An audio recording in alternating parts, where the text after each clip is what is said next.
Ne vem, mogoče mlajši ljudje znate imeti možgane razpršene v zelo različne razsežnosti, ampak jaz pa tega ne znam. Jaz za svoje delo rabim, kako naj rečem, nespackan čas in nespackane možgane. Ne vem, naj se to ne sliši, ne vem, prevzetno, ampak čisto enostavno. Že to, recimo, če se mi nagnete preveč različnih opravkov ali pa, ne vem, a vas lahko pokličemo samo za kratko izjavco ob 11 ali pa potem še za nekaj drugega.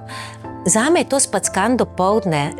Meni je fino, da sej, potem, če imam eno zelo konkretno delo, lahko delam naprej, ampak iz nič, če pa iz nič začnem, moram imeti pa pač nespackan čas.